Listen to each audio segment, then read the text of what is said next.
আপনাদের দুজনের কাছেই প্রশ্ন, আপনাদের পানি লাগবে কিনা? পানির বোতল কিন্তু আছে আপনার ওখানে। পানি লাগবে? পানি আছে, হ্যাঁ, এরকম একটা বোতল আছে। মুগ্ধ আমাদের জন্য অনেকগুলো পানির বোতল রেখে গিয়েছে, সেই পানি এখানেও আছে। অগস্ট মাস আমাদের শোকের মাস।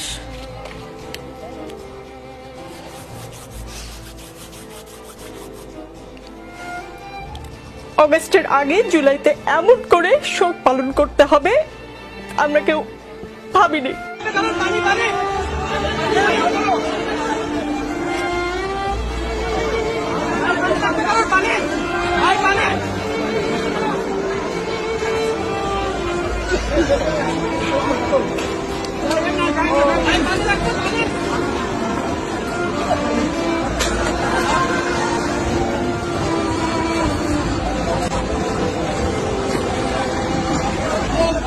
বাবা এখন কোথায় জানো?